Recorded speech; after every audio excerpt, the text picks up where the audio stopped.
Selamat datang di channel Indah Kirana, channel tentang alur cerita anime Donghua. Yang suka dengan alur ceritanya, jangan lupa subscribe ya guys, biar gak ketinggalan alur cerita menarik selanjutnya. Tanpa banyak bicara lagi, mari dengarkan alur ceritanya. Semoga terhibur. Bab ke-122, Elder Xuan. Modi itu tidak terlihat seperti seseorang dari persekutuan alkemis di kota hutan belantara kuno. Xiao yang tidak bisa menahan senyum pada penatua Xuan saat mereka menaiki tangga. Penatua Xuan secara alami memahami arti di balik kata-katanya. Penatua Xuan tersenyum dan berkata kepada Xiao Yan saat mereka berjalan. Orang itu, dia pikir dia memiliki kemampuan. Orang itu, haha, dia pikir dia memiliki kemampuan dan ingin berteman dengan orang tua ini. Kawan, dia ingin menggunakan kesempatan ini untuk menjilat pavilion awan tersembunyi milikku. Dengan kemampuan kecilnya, dia hanya bisa dianggap layak di sini. Setelah dia mencapai kota benua, dia hanya akan menjadi badut. Meskipun Xiaoyan tidak mengatakan apa-apa ketika dia mendengar sampai titik ini, dia bisa mengetahui level apa yang disebut alkemis tingkat tinggi ini berada. Ketika dia mengukur Modi sebelumnya, Xiaoyan sudah menyadari bahwa Modi adalah seorang peringkat 2 alkemis. Berdasarkan persepsi spiritual Xiaoyan, kekuatan spiritual Modi mungkin lebih kuat daripada Wei Yi. Karena itulah Xiaoyan merasa lebih tertekan oleh kata-kata penatua Xuan. Penatua Xuan juga seorang barang antik. Meskipun Xiaoyan ada di belakang dia bisa mendeteksi sedikit perubahan ini. Ia langsung tersenyum dan berkata, "Jangan merasa tertekan. Anda tidak perlu merasa tertekan." Alasan mengapa lelaki tua ini mengatakan bahwa dia adalah badut adalah karena dia menghabiskan sebagian besar hidupnya untuk mengembangkan keterampilannya. Akan sulit baginya untuk maju 1 inci pun di masa depan. Perbatasan barat daya tidak akan bisa menghentikan Anda. Xiaoyan mengerti apa yang dimaksud penatua Xuan. Dia tersenyum tanpa komitmen dan terus mendengarkan penjelasan penatua Xuan. Orang itu adalah seorang alkemis dari kota keturunan selatan. Kota keturunan selatan mirip dengan kota kuno Savage dan dapat dianggap sebagai kota besar di perbatasan. Namun, masih kalah jauh jika dibandingkan dengan kota prefektur. Kemungkinan besar dia datang ke kota kuno Savage karena pertemuan besar alkemis. Mengingat karakternya, kemungkinan besar dia tidak akan melewatkan beberapa komentar sarkastik. Wajah Xiaoyan menunjukkan senyuman tipis ketika dia mendengar ini. Panas yang membara segera melonjak dalam hatinya. Jika itu adalah pertemuan besar alkemis, dia benar-benar ingin merasakan kemampuan Modi. Hari ini adalah pertama kalinya dia bertemu dengan seorang alkemis tingkat tinggi.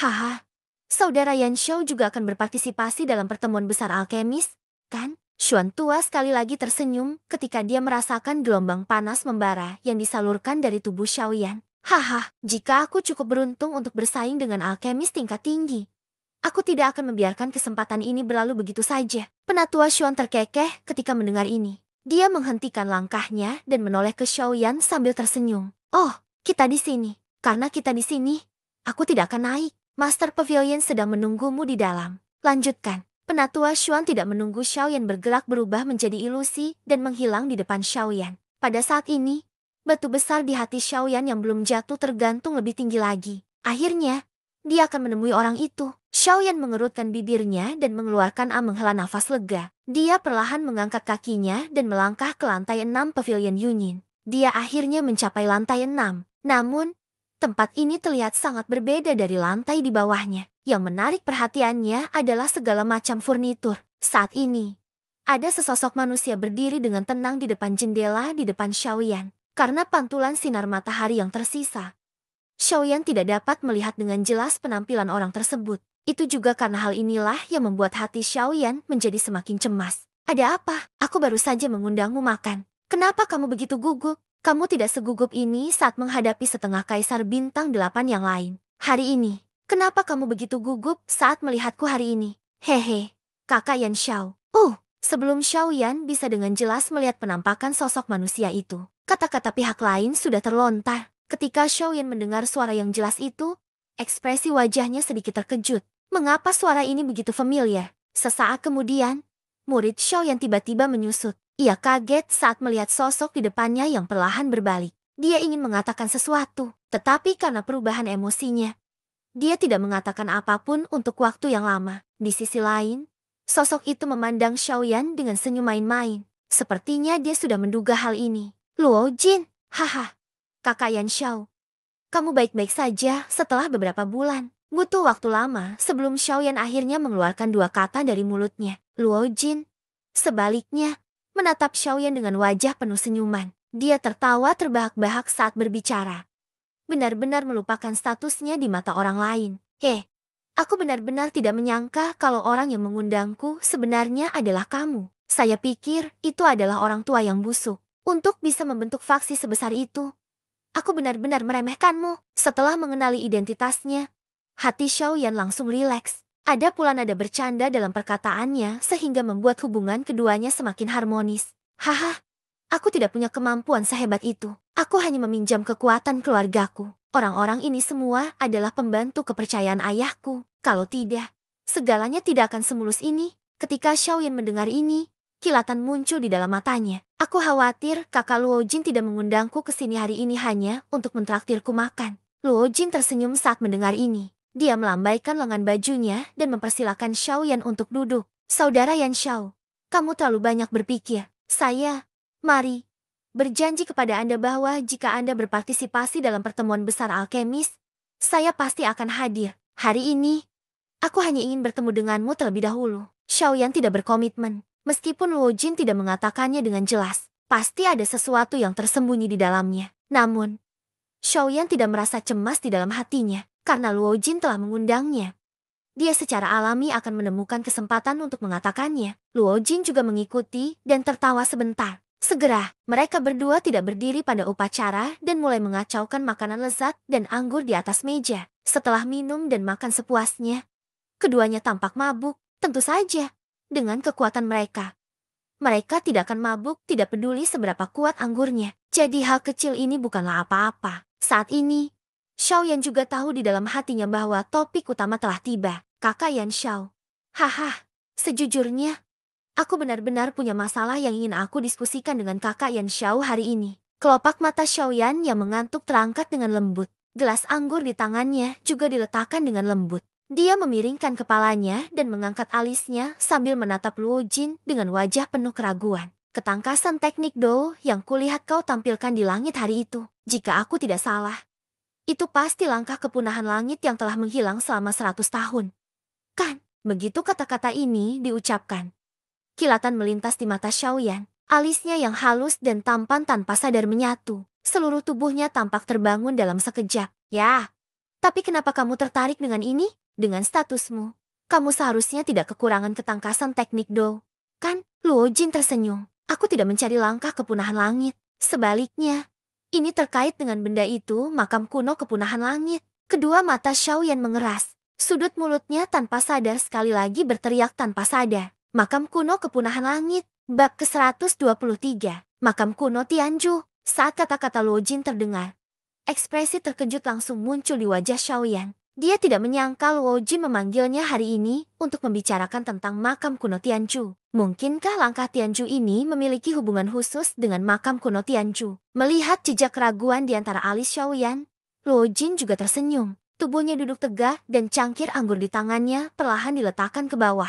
Dia tersenyum dan berkata, "Benar, itu adalah makam kuno Tianju." Mendengar kata-kata ini sekali lagi, emosi di hati Xiaoyan sekali lagi bergejolak. Jika Anda ingin membuka makam kuno Tianju, sepertinya Anda perlu untuk menggunakan 3 set teknik Do Tianju secara bersamaan. Jika Anda hanya mengandalkan langkah Tianju, saya khawatir Anda tidak akan bisa melakukannya. Itu benar, saya juga jelas tentang hal ini. Namun, selain poin ini, ada beberapa tempat lain yang juga membutuhkan 3 keterampilan Tianju. Ketika Xiaoyan mendengar kata-kata Luo Jin, wajahnya sekali lagi menunjukkan ekspresi terkejut. Hal semacam ini adalah sesuatu yang tidak pernah disebutkan oleh orang-orang dari klan Liu kepadanya sama sekali. Melihat ekspresi seperti itu di wajah Xiaoyan, Luo Jin sekali lagi tersenyum. Dia menelan anggur di cangkirnya ke dalam perutnya dan menuangkan secangkir lagi untuk Xiaoyan. Dia tersenyum dan berkata, "Saudara Yan Xiao, tolong." Xiaoyan tidak cemas.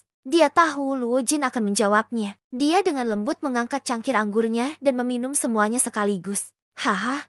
Saudara Yan Xiao benar-benar memiliki toleransi alkohol yang baik. Setelah tawa terdengar, Luo Jin juga menghela nafas dan membuka mulutnya untuk mengatakan, meskipun sebagian besar dari mereka orang tahu tentang makam kuno ujung surga, adapun informasi yang saya tahu, baru ditemukan setahun yang lalu. Alis Xiaoyan sedikit terangkat. Makam kuno Tianju telah ada selama beberapa ratus tahun. Faksi di wilayah barat pasti akan menyelidikinya terus-menerus. Namun, meski begitu, mereka baru menemukan sesuatu setahun yang lalu. Metode makam kuno Tianju ini benar-benar sangat menakutkan. Para pemimpin dari 4 sekte besar telah memiliki kekuatan setengah di bintang 9500 tahun yang lalu. Sekarang setelah 100 tahun berlalu, budidaya mereka pasti akan lebih besar daripada dulu. Dari kelihatannya sekarang, sepertinya budidaya mereka telah mencapai kelas Dodi yang asli. Ketika dia memikirkan hal ini, hati Xiaoyan tidak bisa menahan diri untuk tidak menegang. Musuh yang tanpa dia sadari sebenarnya sangat kuat.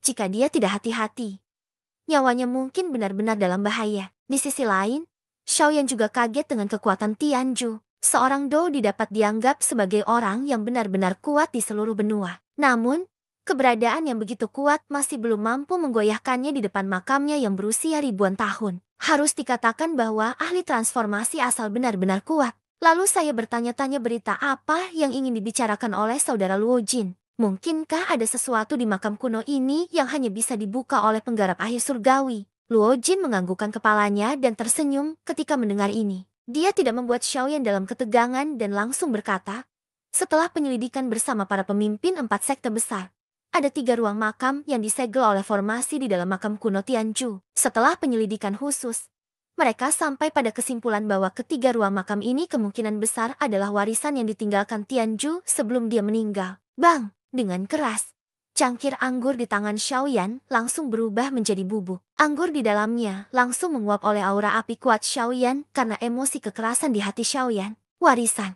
Hanya 2 kata ini yang akan membuat hati banyak orang di benua ini tergerak. Yang terpenting, kekuatan orang yang meninggalkan warisan ini sebenarnya adalah seorang ahli yang telah mencapai alam transformasi asal. Bahkan sepertiga ahli transformasi asal sudah cukup untuk memungkinkan Xiaoyan saat ini untuk langsung menerobos dari Kaisar Bela Diri setengah bintang 3 menjadi Dou di sejati. Bisa dibayangkan energi yang terkandung di dalamnya. Bagaimana mungkin hal ini tidak membuat hati Xiaoyan tergerak? Senyuman muncul di wajah Luo Jin saat dia melihat wajah bersemangat Xiaoyan. Tangannya terbentang di udara kosong. Segera, kekuatan isap menyebar dari telapak tangan Luo Jin. Segera, kekuatan isap menyebar dari telapak tangan Luo Jin. Segera, energi alam tampaknya telah menerima beberapa petunjuk saat berkumpul menuju tangan Luo Jin. Tangan Luo Jin berputar di udara dan cangkir anggur transparan muncul sekali lagi. Dia mengisinya dengan anggur dan menyerahkannya pada Xiaoyan. Luo Jin melanjutkan, segel di dalam ketiga ruang makam ini terlalu kuat.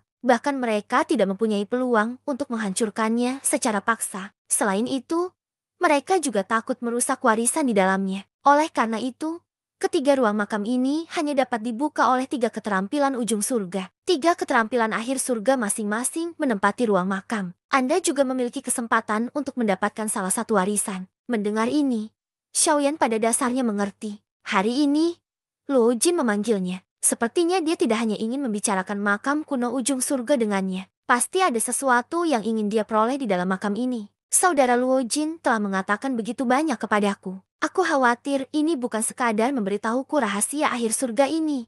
Kan? Xiaoyan tersenyum. Kilatan melintas di matanya. Matanya menyipit saat dia tersenyum pada Luo Jin dan tertawa pelan. Hehe.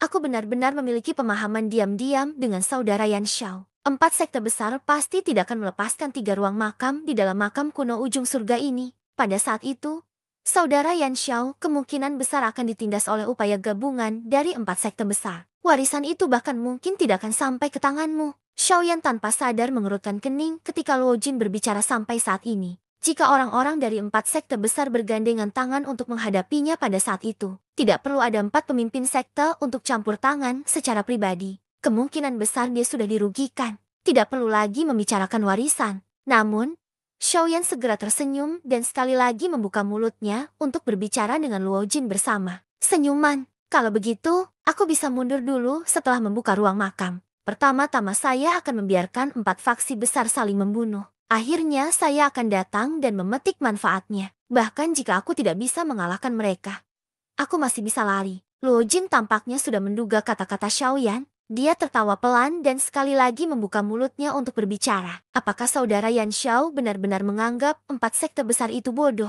Karena mereka berani bergandengan tangan untuk merebutnya. dengan sendirinya mereka akan menutupi semua kecelakaan yang tiba-tiba. Menurutmu apa peluangmu untuk merebut warisan dari tangan 4 elit Dodi? Xiaoyan tanpa sadar mengerutkan kening ketika kata-kata Luo Jin ini diucapkan. Kelas elit Dodi pasti akan menjadi rintangan sebelum dia benar-benar dewasa. Xiaoyan perlahan menggelengkan kepalanya dan menghela nafas tanpa daya. Luo Jin hanya tersenyum saat melihat ini dan berkata, oleh karena itu, aku ingin bekerja sama dengan saudara Yan Xiao sekali lagi. Alis Xiaoyan yang terjalin erat sedikit mengendur. Dia melirik Luo Jin. Satu-satunya hal yang dapat dia simpulkan adalah bahwa Luo Jin di depannya pasti mendapat dukungan dari elit Dodi di belakangnya. Anda terus menjadi nelayan. Aku akan menangani mereka. Bersambung ke bab selanjutnya.